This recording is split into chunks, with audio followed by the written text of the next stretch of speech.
امام ہشتم کے لیے جب مامون نے سوچا کہ کس طریقے سے ان کو نیچا دکھاؤں، میں جتنا کوشش کرتا ہوں، جتنا ان کی شخصیت کو دبانے کی کوشش کرتا ہوں، اتنا ہی ابھر کے سامنے آتی ہے، کیونکہ قرآن نے بھی کہا ہے نا کہ تو عز من تشاء و تذل من تشاء، تو اللہ نے کہا عزت و ذلت کا نظام میرے ہاتھ میں ہے، جس کے جد کے لیے میں کہہ چکا ہوں ورفعنا لک ذکرک، رسول خدا کے لیے کہ آپ کے ذکر کو میں نے بلند کیا ہے، یہ اس کی آل میں ہے، ان کا ذکر ہمیشہ بلند رہے گا۔ تو اب اس نے کہا کہ پوری دنیا کے جتنے ادیان ہیں، سارے ادیان کے جو سب سے بڑے بڑے ماہر ہیں ان کو جمع کر لو، سب کو بلا لو۔ کہا کیوں، کیا ہوگا؟ کہا بھائی میں بتاؤں گا نا، سب کو کہو تیاری کر کے آئیں، جو سب سے قابل دنیا کے اندر علماء ہیں یہودیوں کے ان کو بلا لو۔ جو چیف رہبر تھا یعنی راسل جالوت، اور پھر ان کا اسقف اعظم جس کو کہتے ہیں آپ لوگ آرچ بشپ یا پوپ کا، عیسائیوں کے سب سے بڑے جو علماء ہیں ان کو جمع کر لو، جو ہندوؤں کے سب سے بڑے علماء ہیں، مجوسیوں کے، کا جتنے ادیان عالم ہیں سب کے سب سے قابل علماء کو جمع کر کے بلا لو۔ کہ جب سب آ جائیں گے نا تو میں امام رضا سے مناظرہ کرواؤں گا، پھر ذرا جو بھی شیعوں کا وہ ہے ایمان، وہ پھر دودھ کا دودھ پانی کا پانی ہو جائے گا، سب جمع ہونے لگے۔ کہ لیکن کانوں کان امام رضا کو خبر نہ ہونے دینا، وہ بھی تیاری شروع کر دیں گے۔ تو اب سب کے سب خاموش رہتے تھے، دربار میں کبھی ڈسکس نہیں ہوتا تھا کہ وہ علماء آنے والے ہیں۔ جب ایک دن سارے کے سارے بڑے بڑے ماہرین سب ادیان کے علماء جمع ہو گئے، ایک مرتبہ سب کا جمع ہونا تھا، مامون نے کہا جاؤ، ایک آپ نے خادم سے کہا جاؤ جا کے ہمارے ولی عہد کو بلا کے لے آؤ۔ جیسے ہی وہ خادم گیا، بڑا گھبرایا ہوا پہنچا، وہ چھپا ہوا ماننے والا تھا، اس نے کہا کہ مولا آپ کو مامون نے بلایا ہے۔ امام نے کہا بلایا مجھے ہے، گھبرایا وتو ہے۔ کہا مولا وہاں وہ مناظرہ کرنے کے لیے سارے علماء جمع ہو گئے ہیں۔ امام نے کہا تجھے اپنے امام کے علم پہ شک ہے کیا؟ کہا نہیں مولا آپ کے علم پہ کوئی شک نہیں ہے، مجھے یقین ہے، لیکن یہ جو مناظرہ کرنے والے ہیں نا یہ بات کو بڑا گھما کے ٹیڑھا میڑھا کر کے پیش کرتے ہیں، تو یہ آپ کو بہت زیادہ کنفیوز کرنے کی کوشش کریں گے۔ امام نے کہا سن، چہرہ میرا نہیں مأمون کا دیکھنے والا ہوگا، جب میں ہر عالم کو اسی کی زبان میں اسی کی کتاب سے جواب دوں گا۔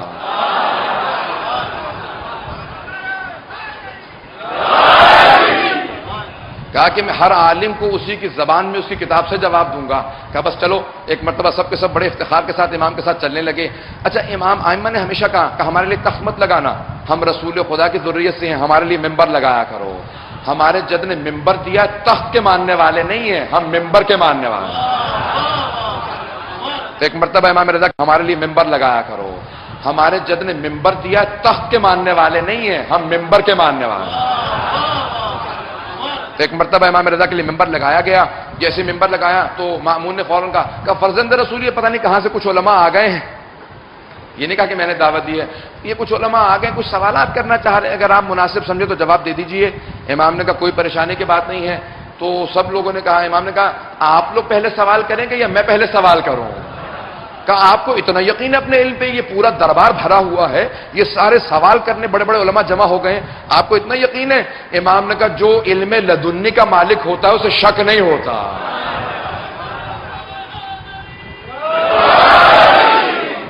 بس ایک مرتبہ امام ہشتم سے کہا کہ دیکھیے ہم لوگ تو بہت زیادہ ہیں، جب تک ہم ایک ایک سوال کریں گے بہت وقت گزر جائے گا، آپ خود ہی سب سے ایک ایک سوال کر لیجئے۔ تو امام نے کہا ٹھیک ہے۔ امام نے دیکھا کون سی چیز کہاں پہ صحیح نہیں ہے، تو اصول دین کی جو ترتیب ہے وہ امام رضا نے دی ہے۔ امام نے کہا پہلے توحید ہے، اسی طرح سے پھر عدل و نبوت ہے، امامت ہے، قیامت ہے۔ تو امام نے دیکھا توحید کا مسئلہ کہاں پہ درست نہیں ہے۔ دیکھا عیسائیوں میں، عیسائی کہتے تھے کہ تین خدا ہیں، تثلیث کے قائل تھے، جو کہتے تھے اللہ ہے، اللہ کا بیٹا ہے اور روح قدس ہے۔ آپ لوگوں کے ذہن میں ہے نا، تو اللہ، اللہ کا بیٹا اور روح قدس۔ تو وہ کہتے تھے اللہ ابن اللہ، حضرت عیسیٰ ابن اللہ، وہ کہتے تھے اللہ کا بیٹا، ابن کہتے ہیں بیٹے کو، ابن اللہ یعنی اللہ کا بیٹا، تو کہتے تھے اللہ ہے، اللہ کا بیٹا اور روح قدس۔ تو امام نے کہا کہ عیسائیوں سے مخاطب ہوئے، اب مجمع کی توجہ میرے ساتھ رہے، میں تیزی سے چلتا رہوں گا۔ امام عیسائیوں سے مخاطب ہوئے اور ان کا جو آرچ بشپ تھا، وہ جو سب سے قابل لوگ تھے، سارے ان کے پادری کھڑے تھے۔ امام نے کہا کہ میں بھی حضرت عیسیٰ کو مانتا ہوں، وہ ایک نبی تھے، صاحب کتاب تھے، صاحب شریعت تھے، صاحب امت تھے، اللہ کے برگزیدہ نبی تھے، اللہ نے معصوم بنا کے بھیجا تھا، میں ان کی نبوت کا قائل ہوں۔ حضرت عیسیٰ معصوم تھے، لیکن ایک کمی تھی، حضرت عیسیٰ نماز روزے کے چور تھے۔ بس یہ جملہ کہنا تھا کہ ایک مرتبہ عیسائی پادریوں کو آگ لگ گئی۔ انہوں نے کہا کہ آپ کو کس نے کہا کہ آپ عالم ہیں؟ جناب عیسیٰ نے پوری زندگی کبھی رات میں بستر نہیں بچھایا، پوری رات تہجد کی نماز پڑھتے تھے، پوری زندگی کبھی دن میں دسترخوان نہیں لگایا، ہمیشہ پوری زندگی روزے سے رہے۔ جس نے پوری زندگی روزے رکھے، پوری زندگی رات میں نمازیں پڑھی، آپ نے اس کے لیے اتنا بڑا جملہ تہمت لگا دی کہ وہ نماز روزے کا چور تھا۔ توجہ ہے یا نہیں ہے؟ تو امام نے کہا اچھا تو تم مانتے ہو کہ وہ نماز روزہ کرتے تھے؟ کہا ہاں، پوری زندگی نماز روزہ کرتے رہے۔ تو امام نے کہا نماز اور روزہ کیا چیز ہے؟ کہا عبادت ہے، اور کیا ہے؟ امام نے کہا جو عبادت کرتا ہے وہ ابن نہیں ہوتا، عبد ہوتا۔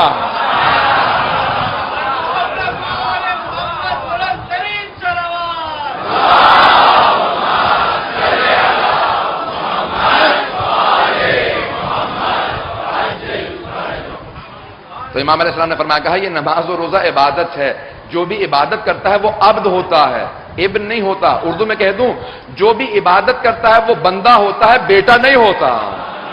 تو پھر تم بیٹا کیوں کہتے ہو؟ امام نے کہا اب تیرے سوال کی باری، میں نے تو اپنا سوال کر لیا، اب تیرے سوال کی باری۔ اس نے کہا مجھے سوال کے قابل چھوڑا کہاں ہے؟ اب آپ نے جس سے کرنا سوال کیجئے، مجھے کوئی سوال نہیں ہے آپ سے۔ توجہ ہے لوگوں کی میرے ساتھ؟ تو ایک مرتبہ امام نے جب توحید کا مسئلہ کلیئر کر دیا تو فوراً یہودیوں کی طرف متوجہ ہوئے، یہودیوں سے خطاب کیا، کہا بھئی راس الجالوت سے کہا، ان کے ریبائز کہلاتے ہیں، انگریزی میں ریبائی کہتے ہیں۔ تو امام نے فوراً راس الجالوت سے کہا کہ کیا بات ہے، تم جناب موسیٰ تک سارے انبیاء کو مانتے ہو لیکن بعد والے انبیاء کو نہیں مانتے؟ تو انہوں نے کہا کیونکہ بعد والے انبیاء نے ویسے معجزات نہیں دکھائے جیسے جناب موسیٰ نے دکھائے تھے۔ امام نے کہا نہیں، بلکہ ان سے بڑھ کے بھی معجزات دکھائے ہیں۔ تو کہا کہ کیونکہ جناب موسیٰ کے دو معجزات تھے، ایک ید بیضا تھا، اپنی جیب میں ہاتھ ڈالتے تھے نکالتے تھے اس میں نور نکلتا تھا، دوسرا ان کا عصا تھا، جب پھینکتے تھے اشتہا میں بدل جاتا تھا۔ تو کہا دو معجزات تھے۔ تو کہا کہ بعد والے انبیاء نے تو ان سے بڑھ کے معجزات دکھائے ہیں، کہ جیسے جناب عیسیٰ مردے کو زندہ کر دیا کرتے تھے، اور جناب ختمی مرتبت نے تو جتنے سارے انبیاء نے معجزات دکھائے اس سے زیادہ چاند کے 2 ٹکڑے کر دیے۔ تو یہودی عالم نے فوراً کہا کہ نہیں، لیکن یہ معجزات تو ہم نے دیکھے نہیں ہیں، ان لوگوں نے بتائے ہیں۔ بات سمجھ میں آئی؟ اس کا جواب سمجھ میں آیا؟ اس نے کہا یہ معجزات ہم نے خود نہیں دیکھے ہیں، ان لوگوں نے بتائے ہیں۔ امام نے کہا اچھا تو حضرت موسیٰ کے معجزات تو نے خود دیکھے؟ کہا نہیں، خود نہیں دیکھے، مستند کتابوں میں آئے ہیں۔ امام نے کہا یہی مستند کتابوں کے اندر میں تجھے دکھاتا ہوں کہ سارے کے سارے معجزات۔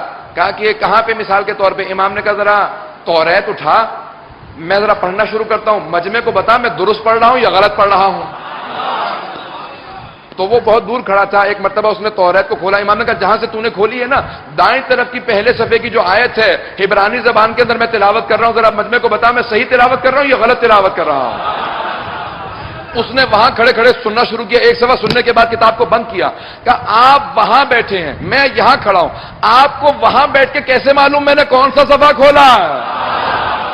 امام نے کہا اگر میں یہاں سے نہ بتاؤں تو نے کون سا صفحہ کھولا تو میں حجت خدا ہی نہیں۔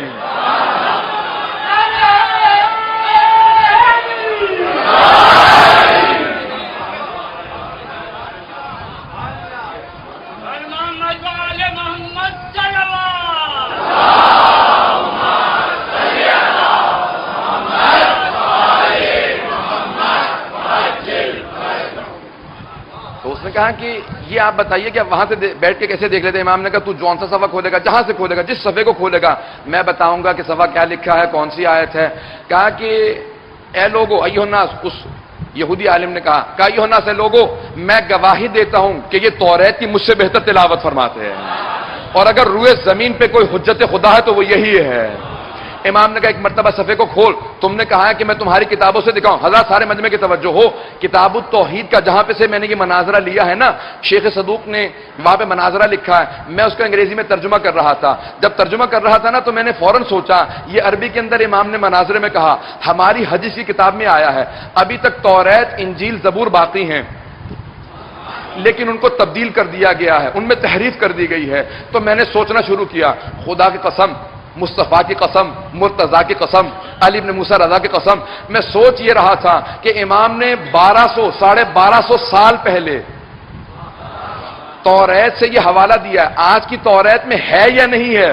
جس میں تحریف ہو چکی ہے. جب میں نے تلاش کرنا شروع کیا تو موجودہ توریت میں gospel.com کے اندر جب میں نے ویب سائٹ پہ دیکھا کتاب کو توریت کو حاصل کیا تو 1250 سال بعد آج بھی وہ آیات توریت میں باقی تھی جو امام رضا نے 1250 سال پہلے بتائے تھے. میں ایسے امام کی امامت کا قائل ہوں جن کی نگاہیں 1200 سال بعد دیکھ کے بتا دیتی ہیں کون سی نشانیاں نکال لی جائیں گی کون سی باقی رہیں. تو حضرات آج میں نے دیکھا وہ آیات نکلی. میں آیات پیش کرنا چاہتا ہوں وہاں سے, آپ لوگ سننا چاہیں گے ذرا؟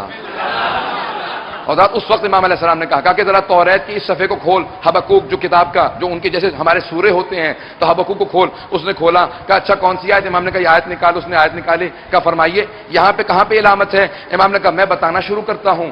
جناب موسیٰ سے اللہ نے توریت کے اندر کہا ہے وَتَجَلَّى رَبُّكَ, عربی کے اندر کہا تھا. میں انگریزی ترجمہ بھی پیش کر سکتا ہوں لیکن وقت نہیں ہے. امام نے کہا and your lord should your manifestation, یہ عربی یہ انگریزی کے ترجمے کے اندر جو موجودہ گوسپل کے اندر موجود ہے, کہ آپ کے رب نے اپنی تجلی کو کوہ طور پہ, ماؤنٹ سینائے کوہ طور پہ اپنی تجلی کو بھیجا. کہ اپنی تجلی کو کوہ طور پہ بھیجا. امام نے کہا یہ جو کوہ طور ہے ماؤنٹ سینائے ہے, کہا یہ کوہ طور پہ کس پہ وحی آئی ہے؟ سب نے جواب دیا جناب موسیٰ پہ. امام نے کہا اسی آیت کے بعد والی آیت کے اندر ہے وَتَجَلَّى رَبُّكَ عَلَى جَبَلِ السَّعِيرِ, اللہ نے ماؤنٹ سائر جبل سعیر پہ, جبل سعیر پہ, اس پہاڑ پہ جس کا نام سعیر ہے, اپنی وحی کو بھیجا. یہودیوں سے پوچھا تم بتاؤ, کہا ہمیں نہیں معلوم. عیسائیوں سے کہا تمہیں معلوم ہے؟ کہا آپ بتائیے آپ بہتر جانتے ہیں. کہا جبل سعیر پہ جناب عیسیٰ پہ وحی آئی تھی. کہا اس کی آخری آیت کے اندر حصہ ہے وَتَجَلَّى رَبُّكَ, اور آخری مرتبہ اے موسیٰ آپ کے رب نے اپنی تجلی کو جو بھیجا ہے علی جبل فاران, ماؤنٹ فیرن انگریزی میں ترجمہ تھا, جبل فاران پہ بھیجا ہے. کہا جانتے ہو پوری دنیا میں صرف ایک پہاڑیوں کا سلسلہ ہے جسے جبل فاران کہا جاتا ہے اور وہ مکے کی پہاڑیوں کا سلسلہ ہے. انہی جبل فاران کے اندر ایک غار ہے جس کا نام غار ہرا ہے. پوری دنیا میں صرف ایک محمد مصطفیٰ گزرے ہیں جنہوں نے دعویٰ کیا ہے کہ غار ہرا میں مجھ پہ وحی نازل ہوئی ہے. کہا یہ تمہاری توریت کے اندر لکھا ہے. ایک مرتبہ اس نے گھبرا کے سوال کیا, کہا یہ ہماری توریت میں ہے, میں پڑھتا بھی رہا ہوں لیکن کبھی غور نہیں کیا, یہ آپ کو کیسے معلوم ہے؟ میں نے کہا آگے جا کے دیکھ, وہاں پہ لکھا ہے کہ جس طرح سے موسیٰ کے 12 نقیب ہیں وَبَعَثْنَا فِيهِمْ 12 نقیبہ, جس طرح سے 12 نقیبہ, جس طرح سے 12 قبیلوں کے 12 نقیب ہے, جناب موسیٰ کے لیے 12 نقیب ہیں. کہا اس آخری پیغمبر کے 12 وصی ہوں گے. کہ یہ آپ کو سارا کیسے معلوم ہے؟ کتاب تو ہماری ہے. آپ کہتے ہیں کہ آپ قرآن کو مانتے ہیں, ہماری کتابوں میں تحریف ہو گئی ہے. امام نے کہا وہ جو 12 لکھے ہیں نا ان میں 8واں میں ہوں.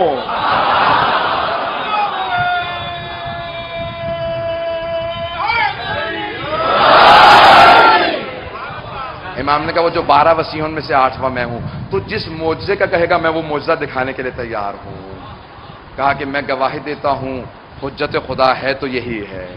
حضرات پھر امام علیہ السلام نے سب کے ساتھ مناظروں میں جوابات دیے, سب لوگ سنتے رہے, سب کو جوابات ملے. ایک مرتبہ مامون نے کہا بہت ہو گیا, لوگوں نے ہمارے ولی عہد کو تنگ کرنا شروع کر دیا, میں جا رہا ہوں. جیسے اس نے چہرہ بنا کے اترنا شروع کیا, امام نے مسکرا کے اپنے شیعوں کو دیکھا. کہا میں نے کہا تھا نا چہرہ میرا نہیں اس کا دیکھنے والا ہوگا. تو ایک مرتبہ سب کے سب شیعہ بہت خوش ہوئے, کہا کہ مولا آج آپ نے ہماری آبرو رکھ لی. کہا کہ نہیں, یہ دین ہے, خدا کو ضد ہے کہ کبھی بھی حق جھکنے نہ پائے. سب کے سب ایک مرتبہ بڑی تیزی سے منتقل ہونے لگے پورے کے پورے عالم اسلام میں. پہلی مرتبہ ایران کے اندر تشیع نے اپنی جڑیں پکڑنا شروع کی. سب کے سب بڑی تیزی سے گرویدہ ہوئے. امام علیہ السلام کو 8ویں امام کو عالم آل محمد کہا جاتا ہے. 8ویں امام کا لقب ہے عالم آل محمد. 9ویں امام سے پوچھا, کہا مولا آپ کے بابا کو عالم آل محمد کیوں کہتے ہیں؟ کہا کیونکہ جتنا انہیں مناظروں کا موقع ملا کسی کو نہیں ملا. اور جتنے بھی دیکھیں میں نے آپ سے پہلے بھی عرض کیا تھا نا کہ اسلام میں 73 فرقے, جن میں سے 13 خود شیعوں میں بنیں گے, باقی دوسروں میں.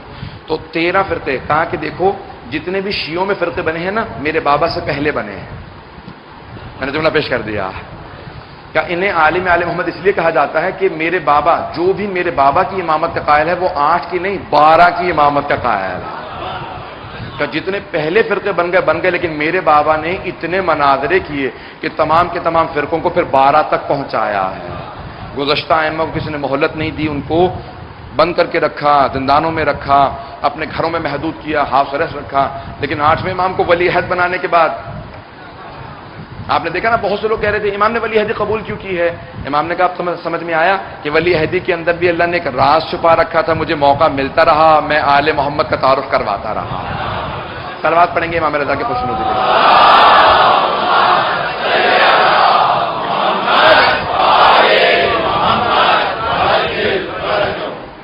برحمتك يا أرحم الراحمين وصلى الله على محمد وآله